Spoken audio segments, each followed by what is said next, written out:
बिस्मिल्लाहिर्रहमानिर्रहीम। अस्सलाम वालेकुम नाज़रीन, आप यूट्यूब चैनल देख रहे हैं। मैं इमरान खान हूँ। मियाँ नवाज शरीफ साहब के हवाले से दो बहुत अहम खबरें हैं। एक तो मैंने आपको बताया था कि मियाँ नवाज शरीफ साहब ने लीगल फर्म को हायर किया है कि आप मुझे वीज़ा जो है उसको दोबारा से एक्सटेंड करवा के दें बरतानिया का।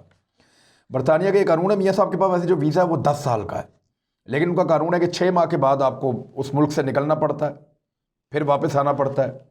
इस तरह आपका वीज़ा एक्सटेंड होता है।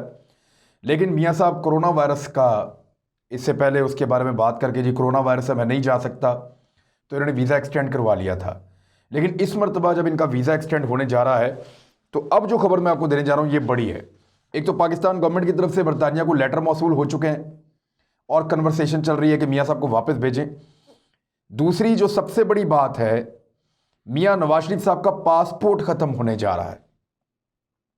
मैं आपको मिसाल देकर समझाता हूँ। मैंने जो ट्रैवल एजेंट्स हैं उनसे बात की आज और समझने की कोशिश की। जितनी उनकी अंडरस्टैंडिंग है उन्होंने मुझे बताया कि अगर आपका पासपोर्ट कहीं एक्सपायर होने जा रहा है या ख़त्म होने जा रहा है और आप वीज़ा के लिए अप्लाई करते हैं तो आपको वीज़ा फराहम नहीं किया जाता। ख़ास तौर पे यूरोपियन ममालिक, इवन सऊदी अरब भी ममालिक आपको वीज़ा फराहम नहीं करते कि आप पहले अपना पासपोर्ट जाकर रिन्यू करवाएं। इसकी एक्सपायरी डेट आ गई है बहुत करीब, तो आप हमसे वीज़ा मांग रहे हैं तो आप ट्रैवल तो इसके ऊपर कर नहीं पाएंगे उस टाइम ड्यूरेशन में। लिहाजा आप इसको जाके एक्सटेंड करवा के आएँ, इसको रिन्यू करवाएं अपने पासपोर्ट को। नवाज शरीफ साहब का जो पासपोर्ट है वो 21 फरवरी को मेरी इतला के मुताबिक, और जो इन्फॉर्मेशन मैंने आज कलेक्ट की है, वो ख़त्म हो जाएगा, एक्सपायर हो जाएगा। उसके बाद उसकी कानूनी हैसियत ख़त्म हो जाएगी मियाँ नवाज शरीफ साहब के पासपोर्ट की। उसके ऊपर बरतानवी वीज़ा मौजूद रहेगा। लेकिन अब वीज़ा बरतानिया एक्सटेंड करता है या नहीं करता, ये एक बड़ा सवाल था, जिस सवाल के जवाब के लिए नवाज शरीफ साहब ने लीगल एक्सपर्ट्स को बुलाया था और उनकी खिदमात हासिल की थी कि इस सिचुएशन में मैं क्या कर सकता हूँ। ये इतला मुझे आज मिली है बरतानिया से और फिर मैंने पाकिस्तान में इसको कन्फर्म किया। तो मियाँ साहब का जो पासपोर्ट है वो 21 फरवरी को, आज से लगभग 2 महीने के बाद ख़त्म होने जा रहा है। 2 महीने से कुछ दिन ज़्यादा लगेंगे, लेकिन मियाँ साहब का 2.5 महीने के बाद पासपोर्ट ख़त्म हो जाएगा, एक्सपायर हो जाएगा। और जो लीगल एक्सपर्ट्स हैं या जो ट्रैवलिंग के लिए जो एजेंट्स काम करते हैं, उनसे मैंने बात की तो उन्होंने कहा कि अगर आपका पासपोर्ट, जो आपका ट्रैवल डॉक्यूमेंट है, वो ख़त्म हो जाए, सफरी दस्तावेज़ है ये, अगर ये ख़त्म हो जाए, एक्सपायर हो जाए, तो उसके ऊपर जो वीज़ा मौजूद है वो भी ऑटोमेटिकली वैलिड नहीं रहता उन मुल्कों के लिए कि आपका तो पासपोर्ट ख़त्म हो गया, लिहाजा आप इसको रिन्यू करें फौरी तौर पे। मज़ीद इसके अंदर जो है वो जाएं और जाके गवर्नमेंट ऑफ पाकिस्तान से अपना पासपोर्ट रिन्यू करें ताकि आपका वीज़ा वैलिड हो, आपका स्टे हमारे मुल्क में वैलिड हो। अब मियाँ नवाज शरीफ साहब ने एक ऐसे मौका पर वीज़ा एक्सटेंड करने के लिए लीगल फर्म की खिदमात हासिल की हैं जिस मौका पर उनका पासपोर्ट रिन्यूअल मांग रहा है, यानी 2.5 महीने के बाद उनका पासपोर्ट जो है वो एक्सपायर हो रहा है और उनको 6 महीने के लिए एक्सटेंशन चाहिए। अब इसमें जो लीगल एक्सपर्ट्स हैं उन्होंने उनको ये बताया कि मियाँ साहब आप अप्लाई कर दें, अगर आपने अप्लाई किया हो तब भी बरतानिया में हम कोई चक्कर चला लेंगे और आपका वीज़ा एक्सटेंड हो जाएगा। तो ज़्यादा चांसेस ये हैं कि मियाँ साहब का वीज़ा एक्सटेंड हो जाए।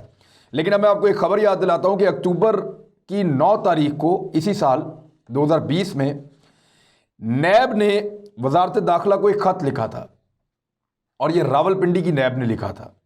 उन्होंने वजारत दाखिला को ये ख़त लिखा था कि नवाज शरीफ साहब का पासपोर्ट और शनाख्ती कार्ड, इनको जो है वो ब्लैक लिस्ट में डाला जाए और उसको मनसूख किया जाए, ब्लॉक किया जाए और मनसूख किया जाए, बाद में बिल्कुल ख़त्म कर दिया जाए। तो वारंट गिरफ्तारी जब जारी हुए थे उस वक्त उन्होंने ये लेटर लिखा था वजारत दाखिला को। अब तो नवाज शरीफ साहब, जब मैं आपसे बात कर रहा हूँ, वारंट गिरफ्तारी पुराना मामला हुआ, अब वो एक इश्तिहारी मफरूर हो चुके हैं, उनको मफरूर करार दिया गया, वो इश्तिहारी करार दिए जा चुके हैं मियाँ नवाज शरीफ साहब। और उनका पासपोर्ट बकौल, जो जब थोड़े दिन पहले कुछ सहाफ़ी गए थे अदालत में अतर मिनल्ला साहब के पास, जस्टिस जनाब अतर मिनल्ला साहब के पास, कुछ सहाफ़ी जब गए थे मियाँ साहब के तकरीर पर पाबंदी को ख़त्म करने के लिए, तो उसमें एक जुमला उन्होंने बोला था।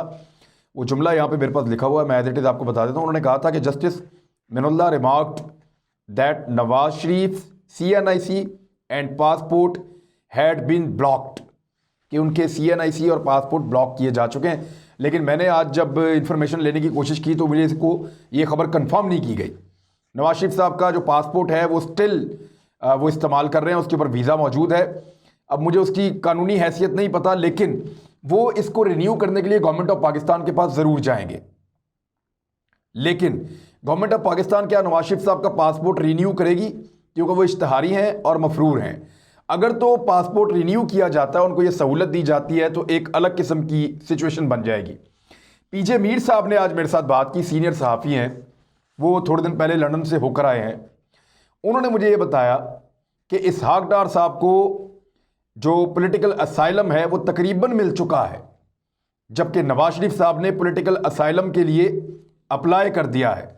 याद रखिएगा, पॉलिटिकल असाइलम के लिए आपको ज़रूरत नहीं होती कि आप जो है वो पासपोर्ट आपके पास वैलिड मौजूद हो या दीगर डॉक्यूमेंटेशंस हों।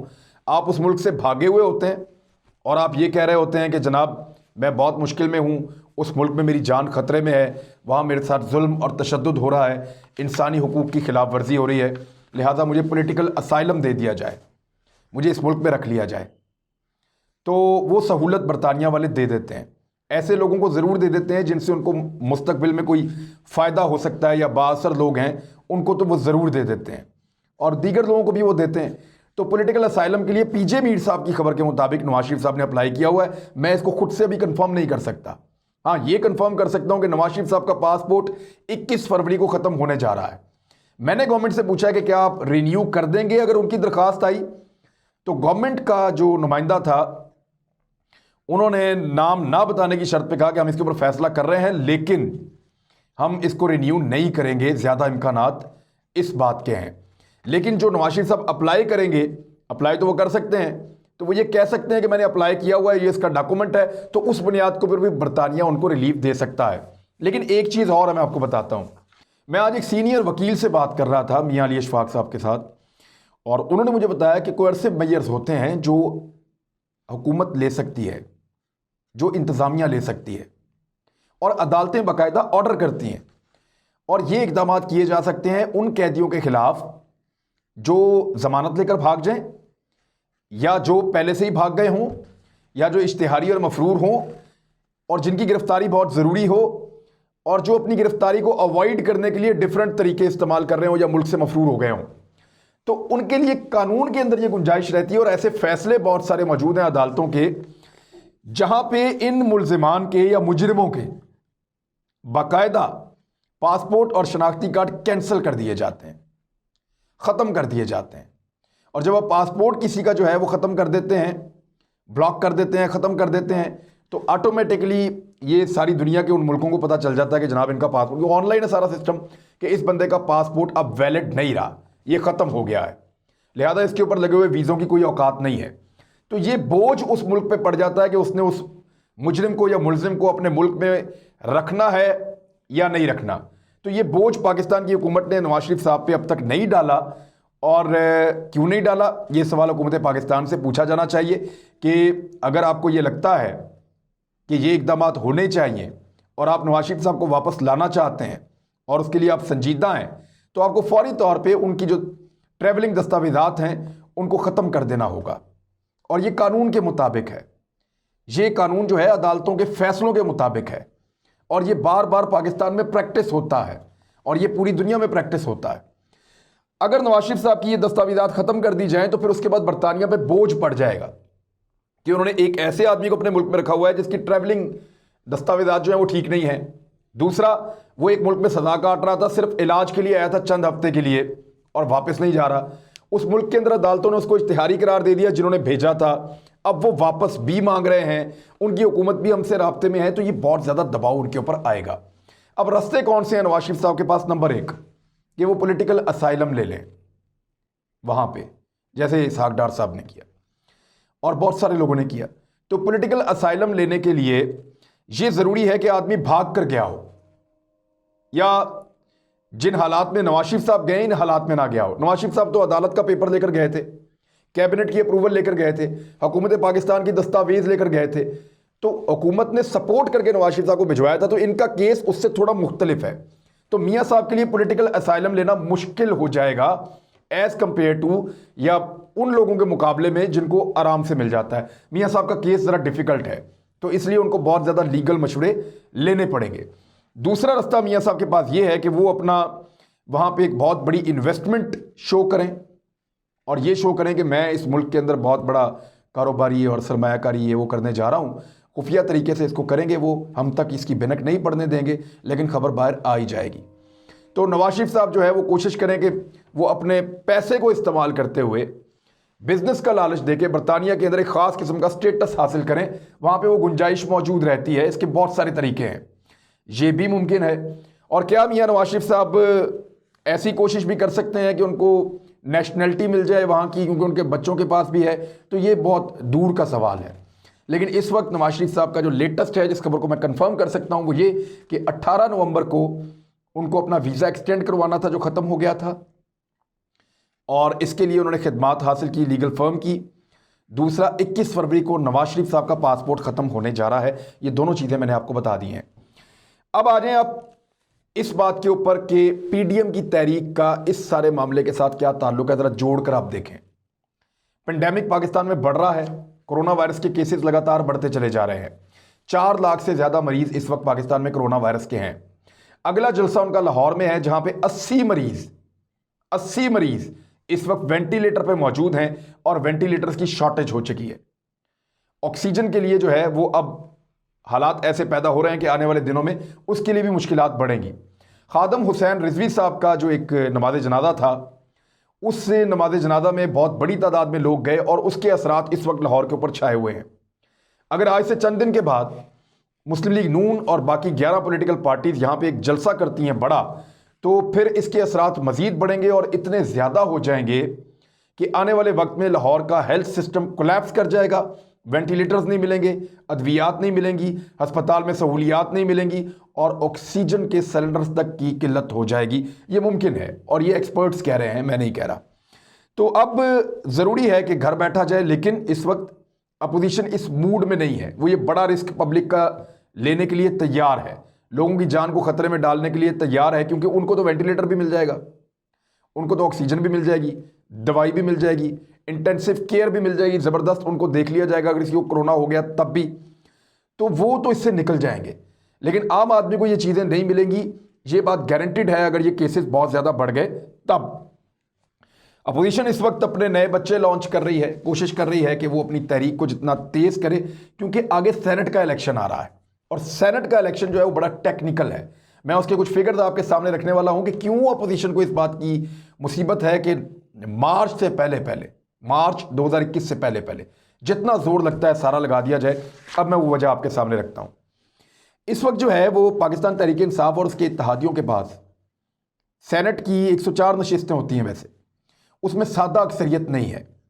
मैं आपको बता देता हूं कि अगर नंबर गेम को देखें तो पाकिस्तान तहरीक इंसाफ के पास जो है वो इस वक्त जो उनके इत्तेहादियों के पास मिलाकर जो सीटें हैं वो 41 हैं, 41। इस वक्त 103 सेनेटर्स हैं और वैसे 104 होते हैं। हुकूमती इत्तेहाद के पास इस वक्त 41 सेनेटर्स हैं, जिनमें से 18 पीटीआई के हैं, जबकि अपोजिशन का जो इत्तेहाद है उनके पास इस वक्त 64 सेनेटर्स हैं, और वो अक्सरियत इंजॉय कर रहे हैं।